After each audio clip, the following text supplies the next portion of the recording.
Third type is कंबोर्ड।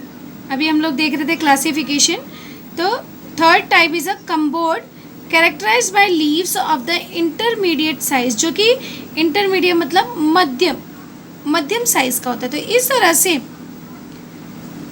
Leaves को उसकी size के अनुसार टी को डिवाइड किया गया। तो first is Assam tea, second is a China tea and third is a Cambod tea. Assam tea जो बहुत लार्ज होता है, चाइना टी जो स्मॉल होता है एंड कंबोर्ड टी जो कि इंटरमीडिएट मध्यम आकार का होता है। तो यहाँ पे हमारा एक क्वेश्चन बन सकता है, in which type the tea are classified. तो in which type, Assam tea, China tea and Cambod tea. We have three very distinct and different tea. हमारे पास तीन जो हैं वो बहुत ही अलग और उच्च प्रकार के टी हैं। ग्रोइंग रीजन्स इन इंडिया, जहाँ पे वेरी डिस्टिंक्ट मतलब अधिक मात्रा में, प्रचुर मात्रा में और अलग अलग प्रकार के टी ग्रो किए जाते हैं। जैसे each of these regions, regions मतलब होता है क्षेत्र, regions is famous for the special of tea it produce मतलब होता है उत्पादन करना, which are unique in a taste, aroma, it means सुगंध, strength उसकी ताकत and flavor उसका स्वाद। These all are the adjective word। इस तरह से आ सकता है कि find out the adjective word from the passage। तो these are the adjective word, unique जो अलग होता है, aroma, strength and flavor। The three regions are Darjeeling, Darjeeling का नाम आपने सुना ही होगा, दार्जिलिंग इन नॉर्थ ईस्टर्न इंडिया जो कि उत्तर पूर्वी भारत में है, Assam in for north east India और असम जो है वो नॉर्थ ईस्ट इंडिया में है, एंड नीलगिरी जो कि दक्षिणी भाग में है, भारत के दक्षिणी भाग में, नीलगिरी इन अ साउथ इंडिया। तो इस तरह से यहाँ पर टीज जो हैं वह फेमस हैं, प्रसिद्ध हैं। Most people agree that tea is a refreshing drink. सभी पीपल जो हैं मानते हैं कि टी जो है हमें तरोताज़ा कर देता है। एज योर एक्सपीरियंस ऑल्सो, आपका भी एक्सपीरियंस है, जब चाय पीते हैं तो हमें अगर नींद आती रहती है तो हमारी नींद गायब हो जाती है। It means we feel refresh, तरोताज़ा। इट कंटेन्स नो कार्बोहाइड्रेट्स, इसमें कार्बोहाइड्रेट्स नहीं होते, फैट और प्रोटीन्स।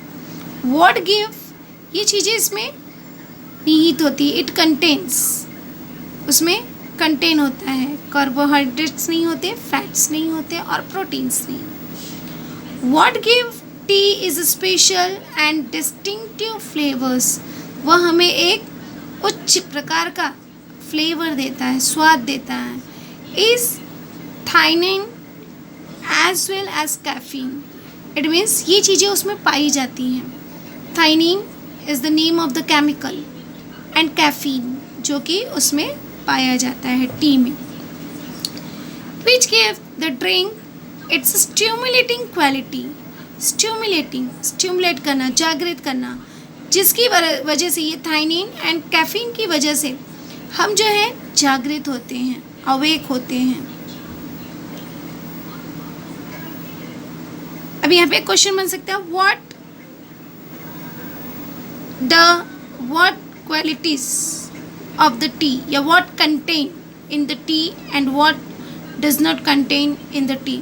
तो tea does not contain carbohydrates, fat and proteins and tea contains, उसमें होता है थाइनिन and caffeine, ये दो चीज़ें उसमें पाई जाती हैं। How and when did people first begin to drink tea? अब यहाँ से हम देखेंगे स्टोरी चालू होती है कि कैसे टी जो है उससे लोग फैमिलियर हुए। An amusing story has come down to us from Chinese legend. यहाँ पे जो चाइनीज़ के लोग हैं उनके लोगों से, जो लेजेंड मतलब महान लोग हैं, उनसे ये स्टोरी समझ में आती है. It is said that emperor Shennong, अभी ये जो है चाइनीज़ एम्परर का नाम है Shennong, the father of the Chinese agriculture and the medicine. मेरे पे क्वेश्चन बनता है कि who was the emperor of the Shano? Who was the emperor of the China? So the emperor of the China, Shano. What was the emperor Shano? क्या थे? तो क्या थे? The father of Chinese agriculture and medicine. Agriculture मतलब होता है कृषि. Was on his travel when a servant was boiling some water for emperor to drink. जब जो है उनका नौकर कुछ उनको पीने के लिए, पानी पीने के लिए बॉयल कर रहा था, वाटर को बॉयल कर रहा था, just then a few leaves from a nearby tree blew into the boiling water. उस टाइम क्या हो गया कि उस बॉइलिंग वाटर में टी लीव्स आकर गिर गए. The water immediately changed colour, और जैसे ही वो पत्ते उसमें बॉइलिंग वाटर में गिरे तो उस वाटर ने कलर चेंज कर दिया. On drinking the water the emperor was amazed by the rich flavour. उसे एक रिच फ्लेवर आया, अच्छा स्वाद आया, and the refreshing quality of the resulting infusion. उसे समझ में आया कि बॉइलिंग वाटर में अगर इस लीव्स को डालकर, इन्फ्यूज़न मतलब मिलाकर पिया जाए तो उससे रिफ्रेश होते हैं, तरोताज़ा होते हैं. Excited by the unknown plant and it's amazing flavour he carried out a further investigation. Investigation मतलब जांच पड़ताल करना. तो उसे उसके बारे में और जानना था. So that he was excited to know about this thing and discover that tea had many healing and restoring properties. कि इसमें बहुत सारी क्वालिटीज़ है वो ठीक करने की और जागृत करने की. and could also be used as an antidote to certain poisons. और कुछ poisons, it means जहरीले,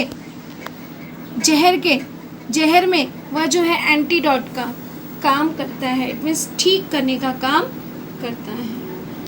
तो दिस इज़ द स्टोरी जिससे लोग जो है टी से फैमिलियर हुए. तो यहाँ पे आपको क्वेश्चन पूछा जा सकता है, how and when did people first begin to drink tea. तो ये पूरा जो है पैराग्राफ आ जाएगा इसमें. दूसरा बन सकता है कि why did emperor Shennong carried out his investigation. क्यों जो है यहाँ पे उन्होंने अपना इन्वेस्टिगेशन जारी रखा. तो इसलिए बिकॉज ही वॉज एक्साइटेड, वो एक्साइटेड थे to know about this important plant. जो उनका ये इम्पॉर्टेंट प्लांट था उसके बारे में वो जानने के लिए एक्साइटेड थे. दूसरी चीज़ यहाँ पे पूछी जा सकती है कि find out the infinitive sentence. जैसे यहाँ पे ये सेंटेंस है, the emperor to drink, a servant was boiling some water for the emperor to drink. To drink, it's your infinitive. Identify the tense. यहाँ पे क्या आएगा identify tense. A servant was boiling, was were plus ING form. अब was were plus ING form, it means it's our past continuous tense. ये हमारा है past continuous tense. An amazing story has come down. अभी यहाँ पे identify the tense. Has है plus verb का third form, come came come. तो ये हो गया हमारा present perfect tense. Question tag बनाने के लिए आ सकता है, जैसे हैज़, तो हैज़ का लिख देंगे हैज़ेंट. स्टोरी के लिए लिख देंगे इट. तो यहाँ पे हो जाएगा hasn't it. Now we will see next paragraph. Yet another legend tell us. अब इसके लिए बहुत सारी स्टोरीज जो हैं फेमस हैं, तो हम दूसरी स्टोरी देखते हैं कि किस तरह से हम जो है टी से फैमिलियर हुए. तो यहाँ पे yet another legend tell us that it was a Buddhist monk named Bodhidharma. यहाँ पे एक बौद्धिस्ट धर्म का था जिसका नाम था Bodhidharma. Who was the first to use tea as a drink? जिसने बोधिधर्म जो था वह फर्स्ट यूज़र था जिसने टी को ड्रिंक के रूप में पीना शुरू किया, पेय पदार्थ के रूप में इस्तेमाल किया. He was a keen मतलब होता है उत्सुक. It's your adjective word. He was keen to find a herb. herb मतलब होता है औषधि. तो उसे औषधियों का खोज करना बहुत पसंद था, उत्सुकता थी उसके बारे में जानने की. और a medicinal plant which would help him stay awake. awake मतलब होता है जागृत रखना. तो वह इस तरह की औषधियों का पता लगाने के लिए उसे बहुत उत्सुकता थी जिससे वह लंबे समय तक जागृत रह सके. And after a long period of time in a prayer and meditation, जिससे वह अपनी प्रार्थना और मेडिटेशन योगा कर सके. After considerable search and trial he found that chewing leaves from the tea shrub acted as a stimulant, helping him stay awake. अब उसने पता किया कि अगर चाय की पत्ती को चबाया जाए, च्यूइंग मतलब होता है चबाना, कि चबाया जाए तो भी लंबे समय तक जागृत रहा जा सकता है. It was he who introduce T among his disciple मतलब होता है शिष्य, डिसिपल इन चाइना. तो इस तरह से उसने अपने शिष्यों में, चाइना में अपने शिष्यों के बीच भी शिष्यों को भी इस चीज़ से परिचित कराया. It is said that Japanese priest, Japanese जो भिक्षुक थे, studying under Buddhist teacher in China carried tea seeds. और इस तरह से जो जापानीज लोग थे जो बुद्धिस्ट के अंडर में थे, डिसिपल थे, शिष्य थे, वो जो है चाइना से उस टी सीड्स को लेके गए. Leaves back home with them. Turkish trader also began to bargain मतलब खरीदना. It's also infinitive to bargain, to plus verb का first form. For tea on the border of the Mongolia के border से Turkish लोग भी जो हैं वह टी खरीदने लगे. In fact, the story goes that the Chinese emperor Huizong was so taken up with tea that he set up a research into the best tea. और इस तरह से उन्होंने ये जो सेंग हुई थे, एम्परर हुईसंग, उन्होंने अच्छे से अच्छा प्रयास किया. विस्किंग इट मीन्स मिलाना, whisking method and also hosted T making and T testing tournaments. अभी उन्होंने इस तरह से कई सारे कंपटीशन रखने शुरू कर दिए. इन द कोर्ट, अपने दरबार में ये जो हुईसंग था इसने ऐसे चाय को पीना और उसके टूर्नामेंट्स, उसके कई सारे कॉम्पिटिशन्स रखने शुरू कर दिए. So tea minded was he that he failed to notice that Mongolia had actually taken over this his empire. और इस तरह से मंगोलिया के लोग जो थे उनके देश भी वह टी जो है वह पहुंच गया. तो यहाँ पे क्वेश्चंस हमारे बनते हैं जैसे कि how did the T reach other part of the world, कि अदर पार्ट्स में कैसे पहुँचा टी. तो हमें यहाँ से लेके ये पूरा आंसर जो है उसी का है कि टी जो है वह किस तरह से एक स्थान से दूसरे स्थान पर पहुँचा.